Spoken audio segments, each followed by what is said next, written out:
اے محمد صلی اللہ علیہ وسلم، ہم نے تمہاری طرف اسی طرح وحی بھیجی ہے جس طرح نوح علیہ السلام اور اس کے بعد کے پیغمبروں کی طرف بھیجی تھی۔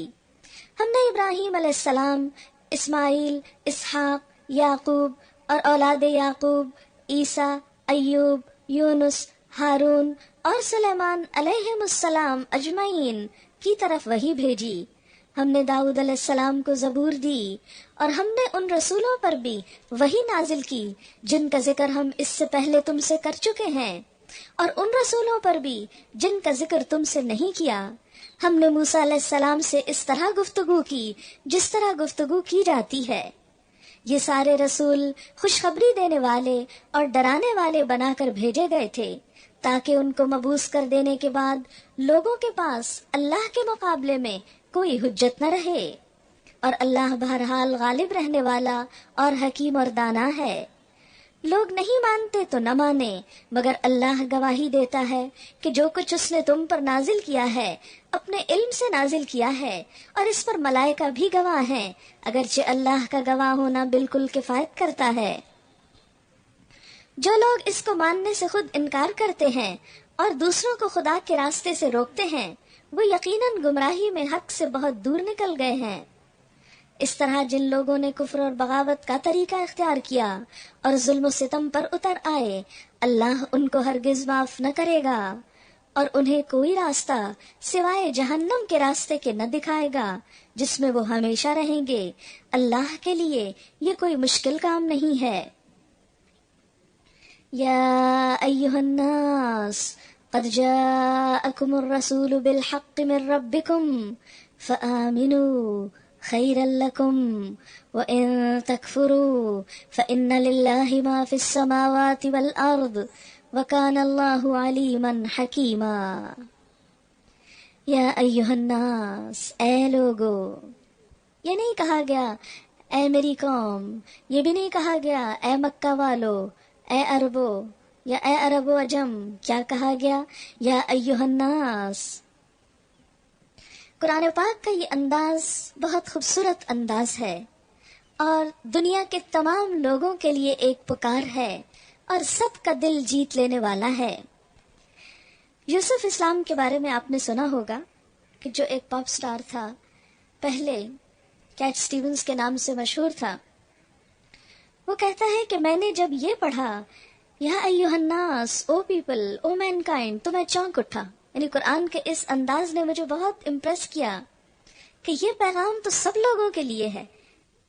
ایک لفظ کی وجہ سے وہ کہتا ہے کہ میں نے قرآن کو پھر بہت غور سے پڑھا کہ یہ تو میری بات ہے، جسے ایک اور جگہ پر بھی آتا ہے فیہ ذکرکم، اس میں تمہارا ہی ذکر ہے۔ فرمایا اے لوگو، یہ رسول تمہارے پاس تمہارے رب کی طرف سے حق لے کر آ گیا ہے، ایمان لے آؤ۔ پوری انسانیت کو اسلام کی دعوت ہے، ایمان لے آؤ، تمہارے ہی لیے بہتر ہے، یعنی اس میں ہمارا نہیں تمہارا اپنا ہی فائدہ ہے۔ اور اگر انکار کرتے ہو تو جان لو کہ آسمانوں اور زمین میں جو کچھ ہے سب اللہ کا ہے، اور اللہ علیم بھی ہے اور حکیم بھی ہے۔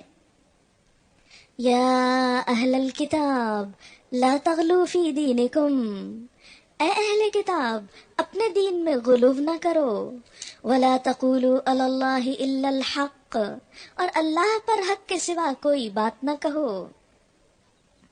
غلوف کا لفظی مطلب ہوتا ہے زیادہ ہونا، حد سے بڑھنا۔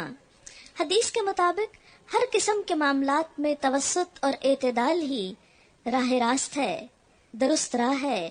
خیر الامور اوسطها، ہر کام میں اعتدال اور میانہ روی ہی بہترین ہے۔ دین میں غلو یہ ہے کہ ہر چیز کا جو مقام ہے اس مقام سے اس کو اوپر لے جایا جائے، حد سے بڑھا دیا جائے۔ مثلا اللہ تعالیٰ اپنے ایک بندے کو اگر بغیر باپ کے پیدا کرے تو یہ کہہ دیا جائے کہ یہ خدا کا بیٹا ہے۔ مثال کے طور پر ہم دیکھتے ہیں کہ آپ صلی اللہ علیہ وسلم نے بھی اس چیز سے روکا۔ آپ نے فرمایا لوگو مجھے میری حد سے آگے نہ بڑھاؤ، جیسا کہ نصارہ نے عیسیٰ علیہ السلام کو بڑھایا۔ میں اللہ کا بندہ ہوں، مجھے اللہ کا بندہ اور اس کا رسول کہو۔ آپ صلی اللہ علیہ وسلم نے فرمایا، یہود و نصارہ پر اللہ کی لعنت ہو، انہوں نے اپنے انبیاء کی قبروں کو مسجدیں بنا لیا، اور فرمایا تم لوگ میری قبر کو عیدگاہ نہ بنانا، اور مجھ پر درود پڑھتے رہو، تم جہاں بھی ہوگے تمہارا درود و سلام اللہ پاک فرشتوں کے ذریعے مجھ تک پہنچا دے گا۔ لیکن افسوس کہ ہم مسلمانوں کے اندر حضور صلی اللہ علیہ وسلم کی محبت میں بسا اوقات ایسا غلو ہوا، اور نعت کی شکل میں جو کہ آپ صلی اللہ علیہ وسلم سے محبت کا ایک اظہار ہے، اس اظہار میں اتنا غلو ہوا کہ اللہ کے مقام تک بسا اوقات آپ صلی اللہ علیہ وسلم کو پہنچا دیا گیا۔ مثلاً ایک نعت کے شعر میں یوں آتا ہے، وہ خدا نہیں بخدا نہیں مگر خدا سے جدا نہیں۔ اب آپ خود سوچئے کہ اگر اللہ کے رسول صلی اللہ علیہ وسلم کو اللہ تعالیٰ سے جدا نہیں کیا جا رہا، آپ ہی کا ایک حصہ کہا جا رہا ہے، خواہ آپ کی ذات میں یا صفات میں، تو یہ شرک ہو جائے گا، اسی کا نام غلو ہے۔ مثلاً ایک اور نعت میں آتا ہے، کعبے کی عظمتوں کا منکر نہیں ہوں لیکن کعبے کا بھی کعبہ میٹھے نبی کا روزہ۔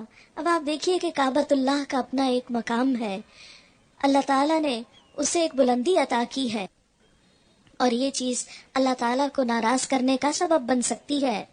ایک اور شعر میں آتا ہے، وہی جو مستوی تھا عرش پر خدا ہو کر، اتر پڑا مدینے میں مصطفیٰ ہو کر۔ یعنی اللہ تعالیٰ کی ذات جو عرش پر تھی وہی مدینے میں مصطفیٰ کی شکل میں نظر آئی، تو یہ بات درست نہیں ہے۔ اے اہل کتاب، اپنے دین میں غلو نہ کرو، اور اللہ کی طرف حق کے سوا کوئی بات منسوب نہ کرو۔ مسیح عیسیٰ ابن مریم اس کے سوا کچھ نہ تھے کہ اللہ کا ایک رسول تھے اور ایک فرمان تھے جو اللہ نے مریم کی طرف بھیجا، اور ایک روح تھی اللہ کی طرف سے جس نے مریم کے رحم میں بچے کی شکل اختیار کی۔ بس تم اللہ اور اس کے رسولوں پر ایمان لاؤ اور مت کہو کہ تین ہیں، وَلَا تَقُولُوا ثَلَاثَةٌ، مت کہو تین، انتہو، باز آ جاؤ، خیر لکم، یہی تمہارے حق میں اچھا ہوگا، انما اللہ الہ واحد، اللہ تو بس ایک ہی خدا ہے، سبحانہ، پاک ہے وہ، ان یکون لہ ولد، اس بات سے کہ اس کا کوئی بیٹا ہو، لہ ما فی السماوات و ما فی الارض، اس کو بیٹا کیوں چاہیے، زمین و آسمان کی ساری ہی چیزیں اس کی ہیں، وکفا باللہ وکیلا، اور ان کی کفالت اور خبرگیری کے لیے بس وہ خود ہی کافی ہے۔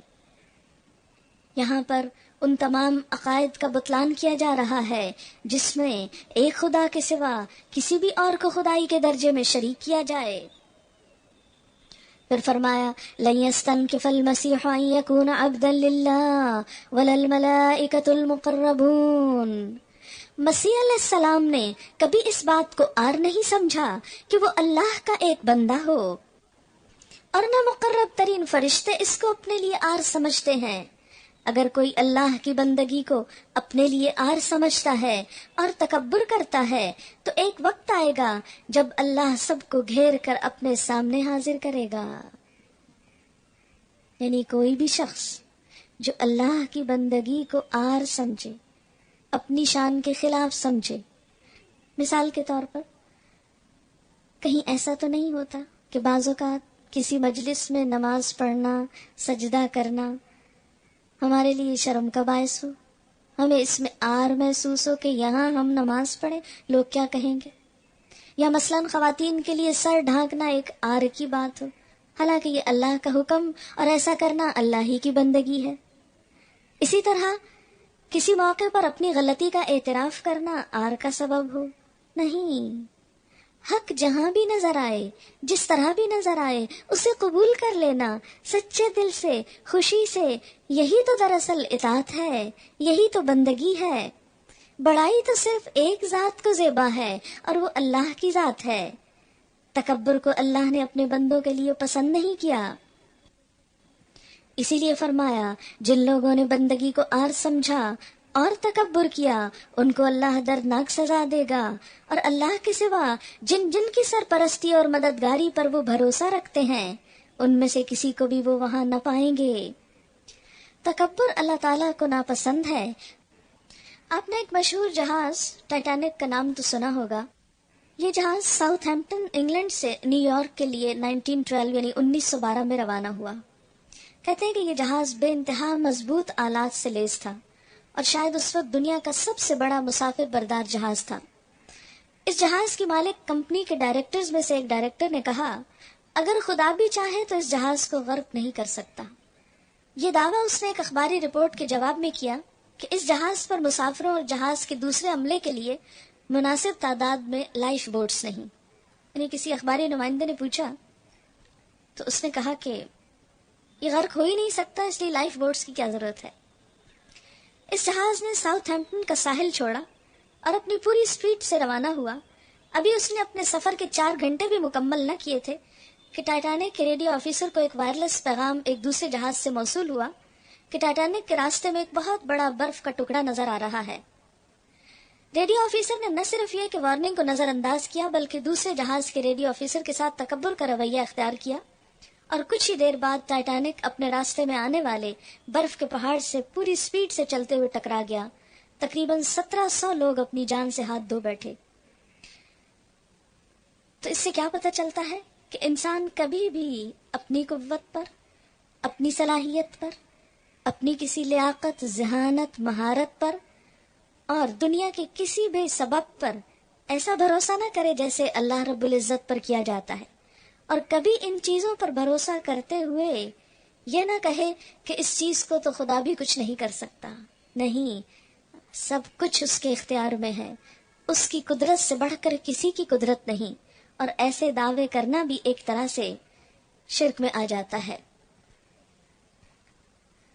پھر فرمایا، یا ایھا الناس، اے لوگو، تمہارے رب کی طرف سے تمہارے پاس دلیل روشن آ گئی ہے، اور ہم نے تمہاری طرف ایسی روشنی بھیج دی ہے جو تمہیں صاف صاف راستہ دکھانے والی ہے۔ اب جو لوگ اللہ کی بات مان لیں گے اور اس کی پناہ ڈھونڈیں گے، ان کو اللہ اپنی رحمت اور اپنے فضل و کرم کے دامن میں لے لے گا اور اپنی طرف آنے کا سیدھا راستہ ان کو دکھا دے گا۔ لوگ تم سے کلالہ کے معاملے میں فتویٰ پوچھتے ہیں۔ کلالہ کہتے ہیں جس کے نہ ماں باپ ہوں اور نہ اولاد، اور وہ فوت ہو جائے تو اس کی جائیداد کا کیا ہو؟ کہو اللہ تمہیں فتویٰ دیتا ہے، اگر کوئی شخص بے اولاد مر جائے اور اس کی ایک بہن ہو تو وہ اس کے ترکے میں سے آدھا پائے گی، اور اگر بہن بے اولاد مرے تو بھائی اس کا وارث ہوگا۔ اگر میت کی وارث 2 بہنیں ہوں تو وہ ترکے میں سے 2/3 کی حقدار ہوگی، اور اگر کئی بھائی بہنیں ہوں تو عورتوں کا اکہرا اور مردوں کا دوہرا حصہ ہوگا۔ اللہ تعالیٰ تمہارے لیے احکام کی توضیح کرتا ہے، واللہ بکل شیء علیم، اور اللہ ہر چیز کا علم رکھتا ہے۔